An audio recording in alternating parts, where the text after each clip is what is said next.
impamvu iyi nkuru rero nayizanye nshobora kuvuga ngo kubera iki noneho hakenewe Tabitha mu buzima bwacu, nuko hari ijwi ririmo guhamagara Tabitha, nyamara Tabitha yarapfuye. Uyu munsi birashoboka ko wakemera kumubera Tabitha. Iyi nimvuga Tabitha, Tabitha ni umutabazi, Tabitha ni umuntu ufasha abababaye, Tabitha ni umuntu wafashe imfubyi, Tabitha ni umuntu warwaza abarwayi badafite kirwaza, ni umuntu wafasha buri muntu wese utafite kivurira muri ubu buzima. Aha tuzengurutse rero, aha hatuzengurutse hari ijwi ry'umuntu urimo guhamagara Tabitha, akeneye ubufasha, akeneye uwamwumva, akeneye uwamwitaho, akeneye uwamutega amatwi, akeneye uwamuhumuriza. Iyi niyo mpamvu noneho hakenewe umuntu witwa Tabitha, kandi yaba wowe. Tabitha rero ni impano itagurishwa, kubera yuko uyu muntu ufite ugutwi gushobora kumva amarangamutima yawe ababaye ukaruhuka. Nta kintu wamugura, nta kintu wamwigisha, wamwishyura, kubera yuko we ni impano itagurwa. Ngira ngo nkiri ahangaha mbwire umuntu wiziho ko afite amatwi yumva cyangwa se ugutwi kumva umutima ubabaye, wawo wundi utabasha gusobanura amagambo, ukaba ufite ugutwi gushobora kuba kwamwumva. Nagira ngo nkubwire ngo iyo mpano ikurimo ni ubutabazi bw'abantu, ni umuti uvura abantu. Uramenye, wowe uherewe ubuntu ntuzigere uwugurisha. Rero Tabitha yitaye ku mfubyi n'abapfakazi, arabambika, ahisha isoni zabo, ndetse yabibagije yuko nta bagabo bagira. Abo bose rero, hari n'abandi umuntu ashobora kuba yavuga, abo bose iyo bareba bagenda ubona baseka, ubona bishimye, ubona ndetse banakundana. Ariko ikintu gitandukanye cyane n'ibyo ngibyo nuko buriya muri bo bameze nk'abafungiranye mu myotsi, bameze nk'abatwaye imodoka zidafite feri, kandi bameze nk'abari mu bwato bari mu nyanja bagahura n'umuhengeri, bagahura n'umuraba. Niba birimo kumvikana neza, bameze nk'abari mu nyanja rwose batazi koga, babayeho mu bwoba bw'urupfu. Abo bantu bose babayeho mu bwoba bw'urupfu, nubwo wababona bishimye, nubwo wabona baseka, ariko babayeho mu bwoba bw'urupfu.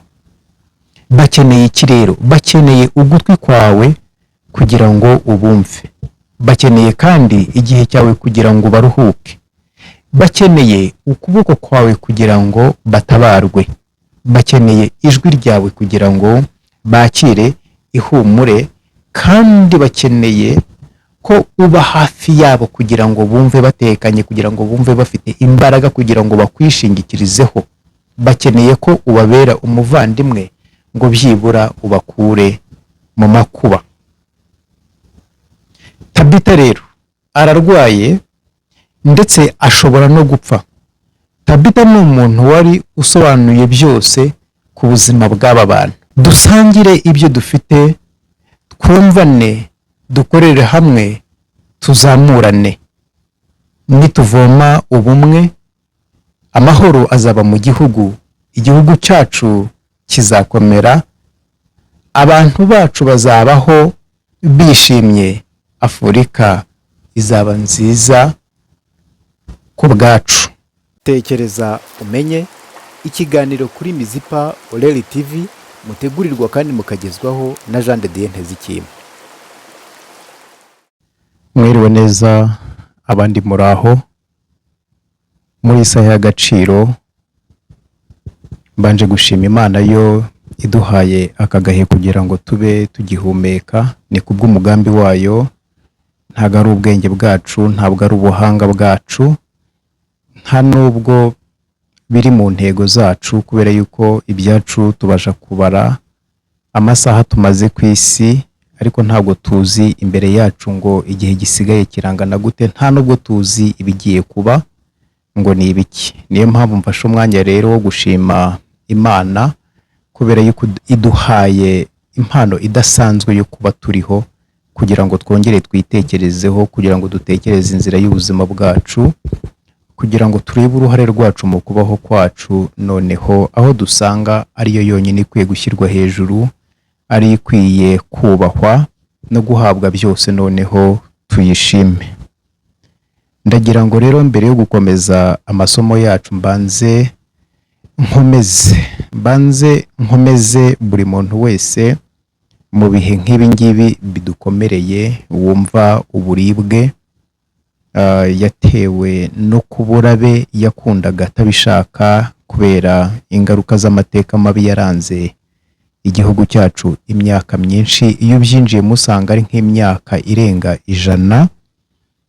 Ingengabitekerezo y'ivangura ry'abantu kubageza ku rwego umuryango nyarwanda ubasha kwihekura ubwawo, kubera yuko abana b'u Rwanda, abana b'abanyarwanda ari bo baciwemo ibice bijyanye n'amateka n'ubuyobozi bwashyigikiraga ayo mateka, bikatugeza ku rwego noneho abavandimwe bacu, imiryango yacu baje guhindukira bakicana. Bavandimwe, ngira ngo murabizi uko byagenze, ntabwo ndi buze gukoresha amazina kubera yuko twese turabizi uko byatugendekeye. Mu gihe nk'iki ngiki rero twibuka abacu, twiyubaka kandi dukomeza urugendo rwo kuba bashya, rwo guhinduka bashya kugira ngo twubake kandi tubeho ubuzima bushya. Nagira ngo mbwire mwebwe mwagize amahirwe yo kumenya aho abanyu baguye ndetse mukabasha no kubashyingura mu cyubahiro, mbabwire ngo nimukomeze, mukomere imitima kandi mukomeze n'abandi muri kumwe, kugira ngo hatagira uwacu usigara inyuma uheranwa n'ibi bihe turimo, kubera ko ntago biba byoroshye. Ngira ngo umubare munini w'abantu barabyumva neza ukuntu biba bimeze. Niyo mpamvu mbabwira ngo mukomezanye, muhumurizanye, mufashanye, hatagira uza kuba ari wenyine. Ngira ngo turaziranye aho dutuye, uko tubana turaziranye, uko buri muntu wese bimeze. Rero ntihagire umuntu muri iki gihe wisanga ari wenyine adafite umuntu wabasha kumukomeza, wabasha kumuhumuriza, kugira ngo turenge muri ibi bihe byibura hari ukuntu twubakitse. Ndagira ngo rero mbwire namwe mutagize umugisha wo kubona cyangwa se no kumenya aho abanyu baguye ngo byibura mu bashyingure mu cyubahiro, hakaba nta n'amahirwe, nta n'ibyiringiro byo kuzamenya aho abanyu bari, aho abanyu baguye. Ni byiza rero, reka dukomeze tubibuke, dukomeze twikomeze. Intego ni ya yindi, ni ukwibuka tukiyubaka, tugakomeza urugendo twese hamwe nk'abanyarwanda, nk'abavandimwe, nk'umuryango nyarwanda, tugakomeza urugendo rwo guhinduka bashya kugira ngo tubashe kubaka no kuba mu buzima bushya, kandi duharanira gukora ibyo abacu bagombaga kuba barimo gukora uyu munsi, kubera yuko badusize kugira ngo dutunganye ibyo basize badatunganije. Ni urugendo rwacu rero gukora ibyabo basize badakoze, kubera ko bagiye batageze igihe, bagiye batanabishaka. Ni igihe rero cyo kusa cyangwa se gukora ibyiza bari bagambiriye gukora, tugakora hacu kandi tugakora n'ahabo. Shumbusho rero, muzehe Berensire na Nyiranuma, tubahoza ku mitima yacu, turabibuka. Ntabwo tuzi aho muri, ntabwo turagira amahirwe yo kumenya aho mwaguye kugira ngo byibura natwe tubashyingure mu cyubahiro. Imitima yacu rero iyo tubibutse biratuvuna, ariko muruhukire mu mahoro aho muri, kandi byiza mwari mugambiriye kuzakora mu gihe nk'iki ngiki. Turahari kugira ngo dukore ibyacu n'ibyanyu mu rugendo rwo guhinduka bashya. rero reka nkomeze amasomo yacu nari mbanje kunyura muri message cyangwa se gutanga ubutumwa mu gihe nk'iki ngiki, kandi ngira ngo buri muntu wese ubifite ku mutima ubyumva arabyumva. Mukomere rero, mukomeze kwibuka, twiyubaka kandi duharanira guhinduka bashya kugira ngo tubeho mu buzima bushya, ubuzima bufite cyangwa se bushinze imizi mu bumwe. Ubumwe bukaturemera amahoro, noneho amahoro akaturemera ibyishimo mu gihugu cyacu. Tugiye kuganira rero isomo naryo rikomeye rifite umutwe uvuga ngo Tabita impano itagurishwa. Tabita impano itagurishwa. Kugira ngo iri somo rize kumvikana neza, ndagira ngo nifashishe inkuru nasomye muri iki gitabo kugira ngo tuze kubyumva neza. Yanditse mu gitabo cyiswe ibyakozwe n'intumwa, igice ni icya 9, umurongo ni wa 36. Hari umutwe uvuga ngo Petero azura Tabita. Reka dusome.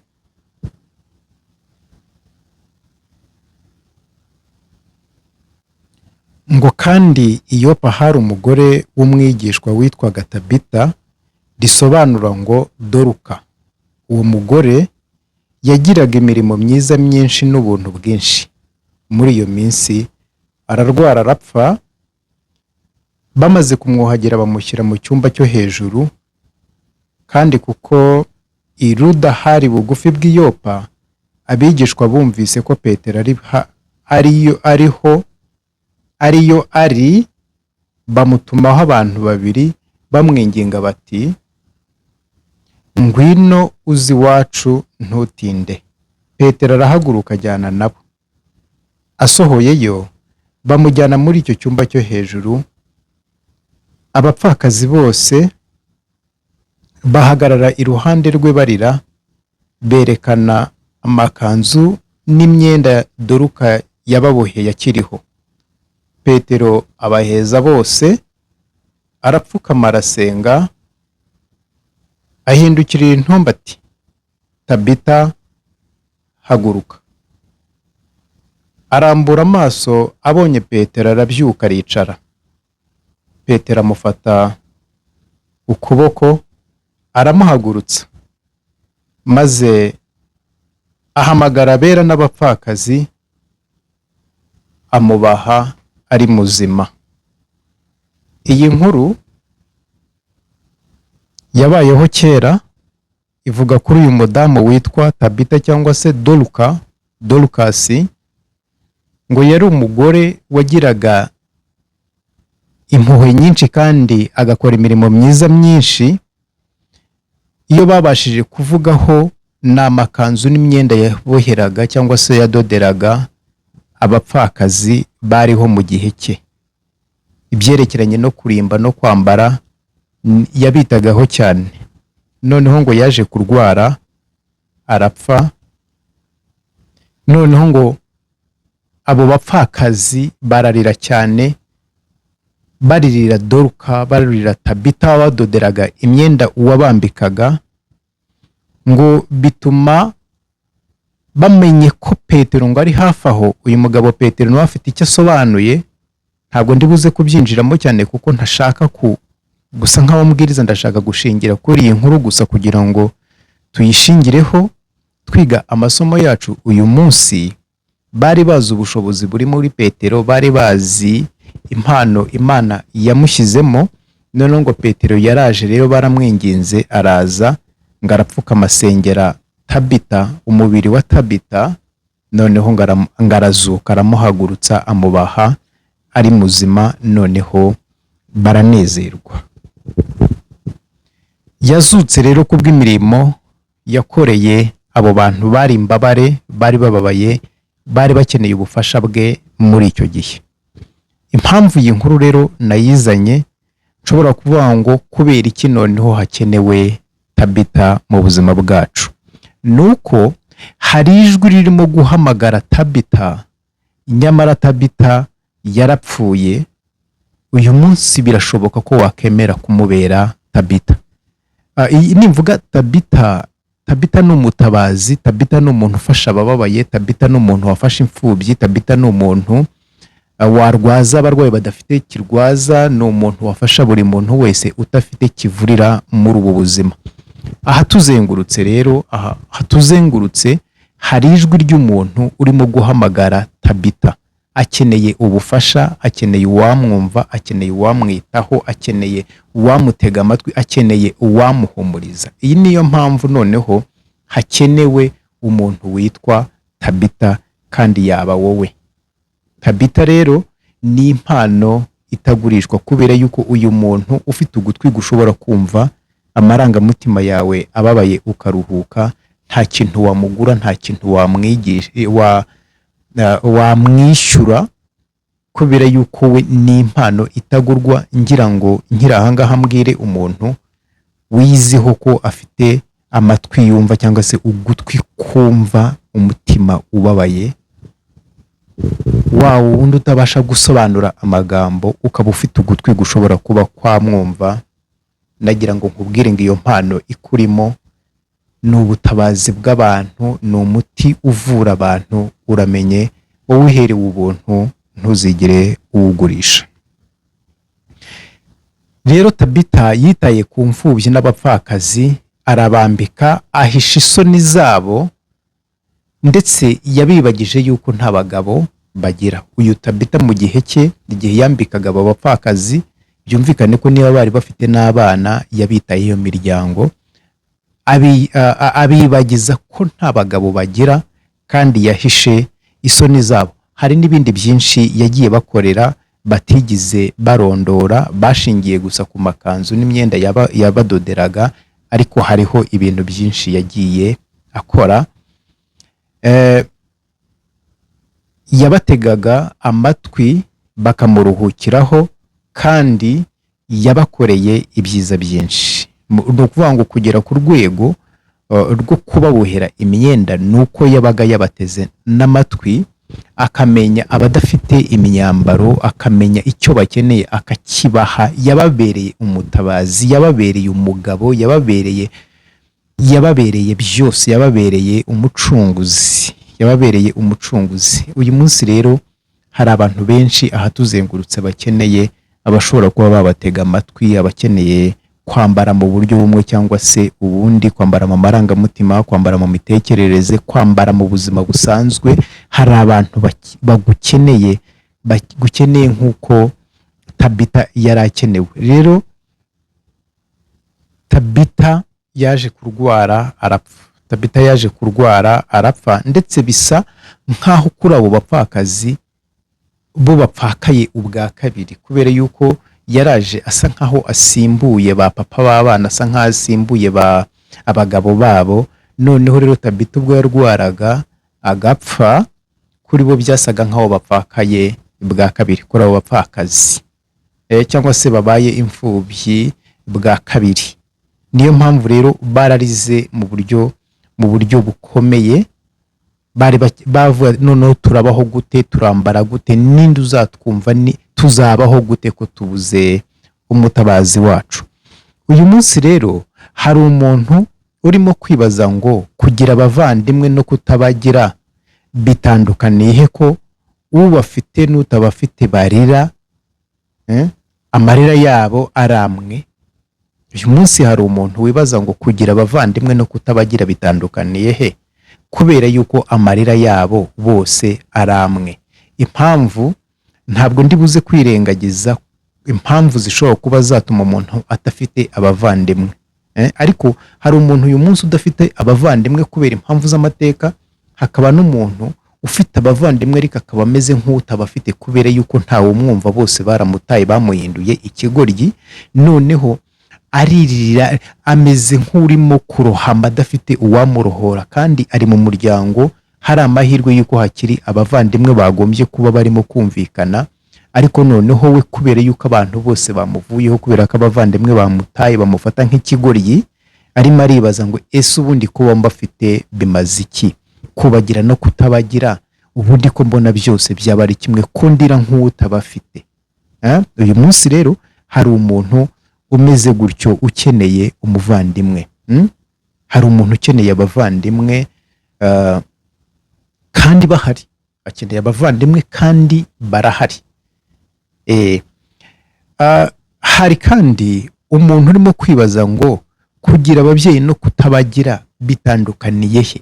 Hari ukuntu umuntu aba adafite ababyeyi ku mpamvu zitandukanye, ababyeyi badahari, bararwaye, barapfa, bakoze impanuka, bazize amateka nk'uko turimo kubivuga ahangaha. Hari impamvu nyinshi, hari n'abavutse bisanga nta babyeyi bazi, uyu munsi bakaba bibaza, noneho bakabona hari abandi bana bafite ababyeyi barababona, ariko ubuzima babayeho n'uburyo babana bigasa nkaho n'ubundi ntabo bafite. Hari abantu rero barimo kwibaza ngo kugira ababyeyi no kutabagira ubundi byaba bitandukaniye. Mu by'ukuri biratandukanye.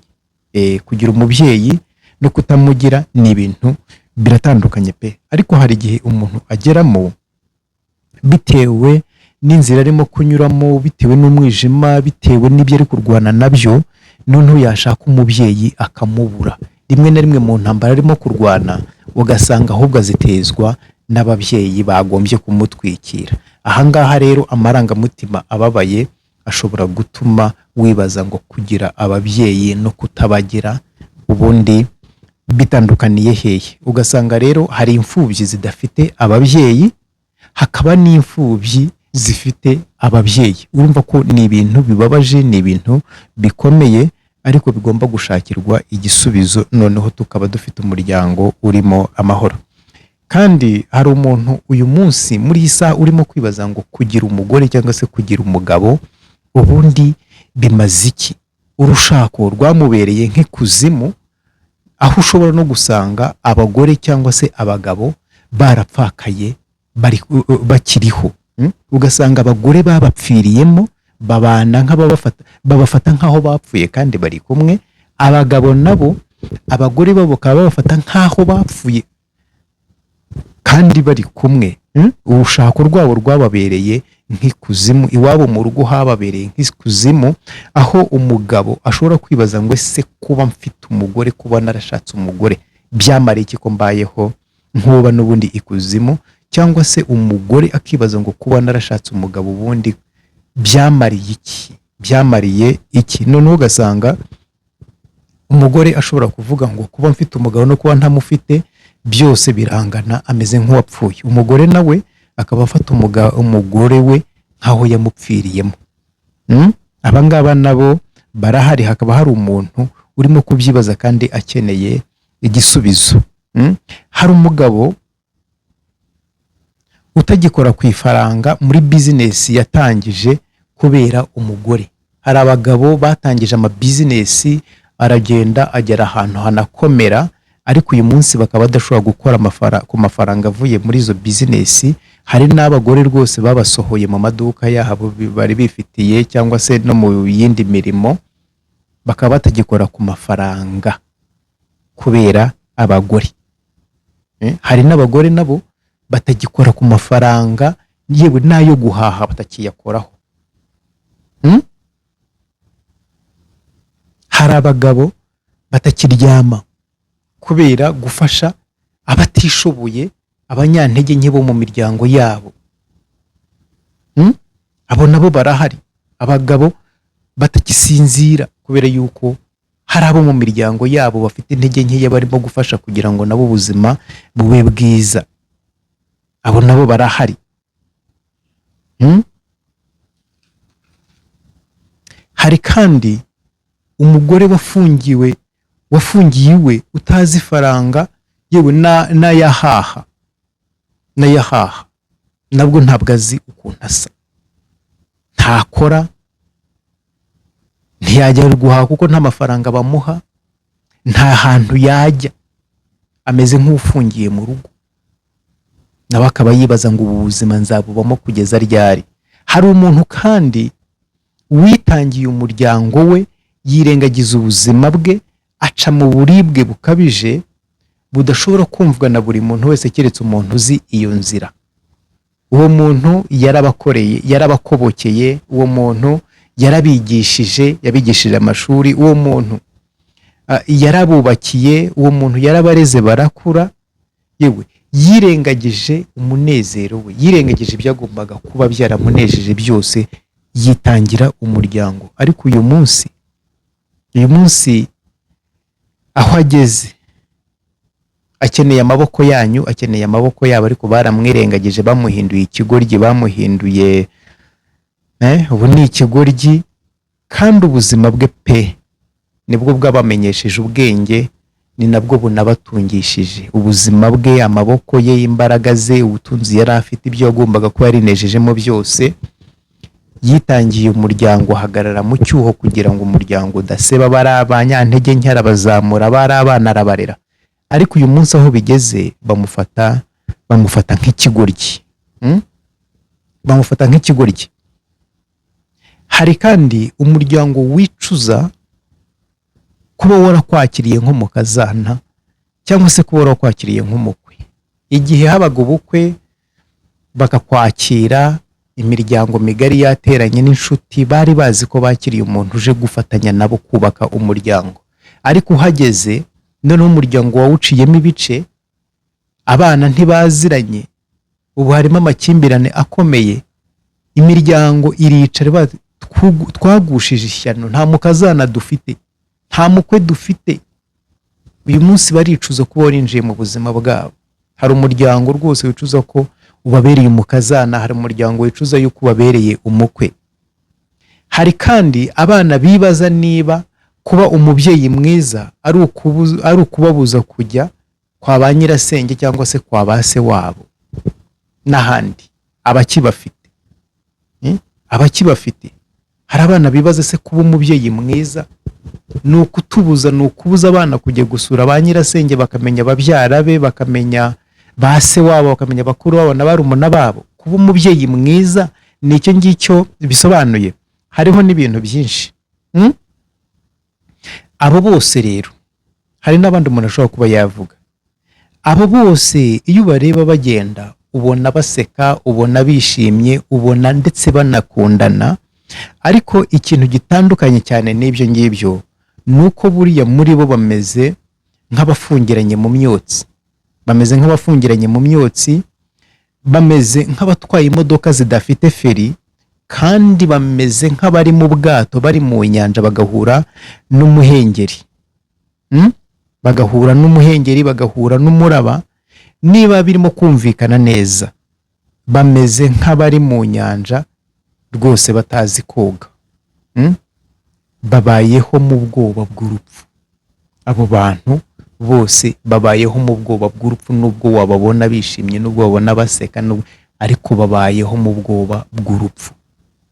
Bakeneye iki rero? Bakeneye ugutwi kwawe kugira ngo ubumve, bakeneye kandi igihe cyawe kugira ngo baruhuke, bakeneye ukuboko kwawe kugira ngo batabarwe, bakeneye ijwi ryawe kugira ngo bakire ihumure, kandi bakeneye ko uba hafi yabo kugira ngo bumve batekanye, kugira ngo bumve bafite imbaraga, kugira ngo bakwishingikirizeho.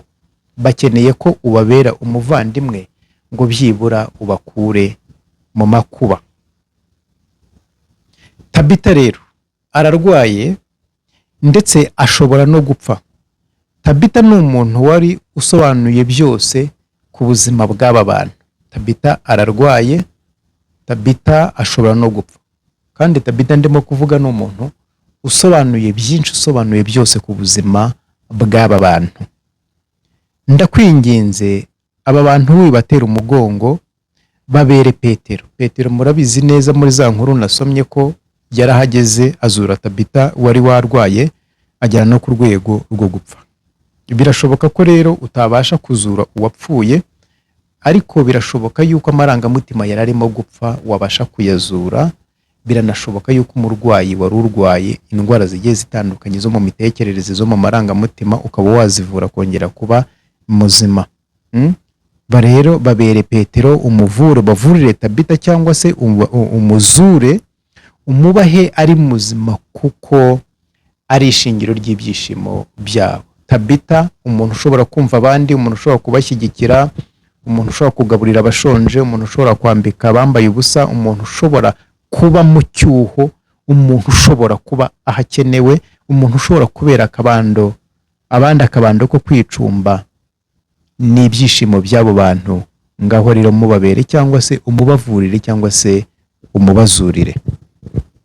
Umuryango rero ukeneye umusozi wo kuvukana, aho kuvukana bibahuza bikanabaha imbaraga zo gutsinda ibibatandukanya. Umuryango ukeneye umusozi wo kuvukana, aho kuvukana bihuza abantu ndetse bikanababera imbaraga zo gutsinda ibibarwanya cyangwa se ibishobora kuba byabatandukanya. Umusozi wo kuvukana rero hari ibintu byinshi bishobora kugaragaza ko abantu bavukana. Hari ukuba abantu bakomoka ku musozi umwe, hari ukuba abantu barize ku ishuri rimwe, hari ukuba abantu ari urungano, bashobora kuba bahahira ku isoko rimwe, bashobora kuba bavoma ku ivomo rimwe, bashobora kuba uwo musozi rero wo kuvukana, bashobora no kuba bavuka mu nzu imwe. Ibyo byose birashoboka, cyangwa se bahuje inzira, banyura ahantu hamwe, bahuje umuhanda. Ibyo byose bakaba babisangiye, kuba bayoborwa n'umuyobozi umwe, kuba barigishijwe n'umwarimu umwe, kuba barariye ibiryo bimwe, kuba bahumeka umwuka wo mu kirere kimwe. Ibyo byose ni ibintu bishobora kugaragaza yuko abantu bavukana, kuko kuba abantu bakomoka ku babyeyi bamwe ntabwo ari byo bivuga ngo baravukana gusa. Rero umuryango ukeneye kubaka umusozi wo kuvukana, aho tuba dufitanye ubumwe, dufite ibintu byinshi biduhuza, kugira ngo tubashe gutsinda, biduha imbaraga zo gutsinda ibidutandukanya. Umuryango ukeneye inyanja y'ubumwe, aho tuvoma amahoro, tukamenya ibidutandukanya, tugahitamo kumvana n'imitima ifunguye, tukavumbura ibyo duhuriyeho nk'abantu,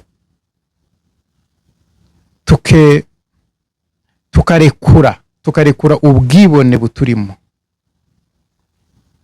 noneho tukakira gukira, kubabarira bikatubera cyangwa se bikaturemera ahantu h'amahoro, maze tukagendana urugendo rwo kubaka icyizere n'ubumwe.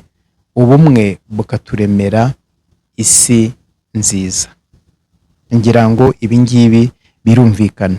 Reka nsubiremo, ndavuga ngo umuryango ukeneye inyanja y'ubumwe, aho tuvoma amahoro, tukamenya ibidutandukanya, tugahitamo kumvana n'imitima ifunguye, tukavumbura ibyo duhuriyeho nk'abantu, tukarekura ubwibone, tukareka ubwibone buturimo, noneho tukakira gukira, noneho kubabarira bikaturemera ahantu h'amahoro, maze tukagendana urugendo rwo kubaka icyizere n'ubumwe, noneho ubumwe bukaturemera isi nziza. Nimuze rero tujye ku isoko y'ubumwe, twibuke urugendo rwacu, duhitemo amahoro no kubaka ubumwe. Twese muze tuvome amazi y'ubumwe n'imitima ifunguye kandi ikeye. Aya mazi atwuhagiremo kwirema ibice, atwuzuze imbabazi, kubahana n'ibyiringiro byo kubaho neza. Tujyane ubumwe mu miryango yacu, aho dutuye no mu mashuri, n'aho dukorera, na buri hantu hose ho mu gihugu. Dusangire ibyo dufite, twumvane, dukorere hamwe, tuzamurane. Nituvoma ubumwe, amahoro azaba mu gihugu, igihugu cyacu kizakomera, abantu bacu bazabaho bishimye, Afurika izaba nziza ku bwacu. Mu mashuri tuzubahana, mu kazi tuzakorana, mu ngo tuzakundana kandi tuzababarirana. Muze tuvome ubumwe, tubeho twishimye, twubake u Rwanda, tubere Afurika umugisha. Zirikana ko impano yo kumva abandi idakwiriye gucuruzwa. Waherewe ubuntu, tangira ubuntu, kuko uko ugutwi atari ukwawe ahubwo ni uko abandi. Niyo mpamvu ukiriho kugira ngo ubumve. Zirikana ko impano yo kumva abandi idakwiriye kugurishwa, kandi uku gutwi ufite burya ntabwo ari ukwawe, ni uko abandi. Niyo mpamvu wumva kugira ngo ubashe kubumva. Rero impamvu ukiriho ni ukugira ngo ubumve. Waherewe ubuntu, nawe tangira ubundi. Imana rero ibaha umugisha. Tabita ni urugero rw'ibishoboka. Tabita ni umuntu ufitiye cyangwa se ufite ubusobanuro, ni igisobanuro cya byose ku buzima bw'abantu.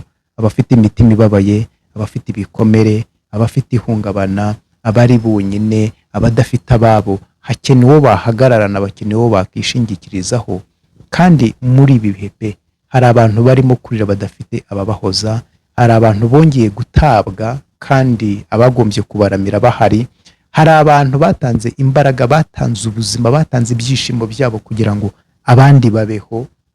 Uyu munsi ibyo bakoze ntago babyibuka, ahubwo bahindutse ibigoryi. Mu miryango nibo bigoryi, kandi imbaraga zabo n'ibyishimo byabo byarahindutse ibitambo. Ndetse hari naho byashoboka kuba barapfuye kugira ngo abandi babeho, ariko uyu munsi ntabwo byibukwa. Niba rero mufite abazengurutse abantu bameze gutyo, abantu bafite ibintu bikomeye bakoze kugira ngo uyu munsi mube muhagaze mushikamye, nagira ngo mubibuke, nagira ngo mubiteho. Uyu munsi nimugire mubera Tabita. Tabita yadoze amakanzu, Tabita yakoze imirimo myiza myinshi, Tabita aba bagore bararira baravuga ngo nihe tuzakura Tabita turongera kubaho gute. Baratakamba cyane ku bwa Tabita ngo kubera imirimo yabakoreye. Uyu munsi rero hakenewe Tabita. Uriya Tabita wo muri Bibiliya ni urugero, sibyo? Nawe gira ubera Tabita mu mudugudu dutuyemo, mu muryango w'iwanyu. Noneho umuryango ugire ahantu ho kuvukana, ahantu habahuza nk'abavandimwe. Dufite ibintu byinshi, maze tugire iriba tuvomamo ubumwe, tubeho ubuzima bwishimye, tubikesha ko twavomye mu ivomo rimwe, twavomye ubumwe, twavomye amahoro, twavomye ibyishimo. Kandi ibihugu byacu, igihugu cyacu kizaba igihugu cyiza kandi kizabera umugisha Afurika yose. Imana rero ibibafashe, kandi buri muntu wese ufata umwanya wo kuba imbere y'Imana, ndamusabira kugira ngo yuzuzwe urukundo, yuzuzwe amahoro, yuzuzwe ibyishimo, ahinduke icyaremwe gishya. Ngo kuko umuntu yari muri Kristo Yesu, ibya kera biba bishize, kubera yuko uwo muntu ngaba ari icyaremwe gishya.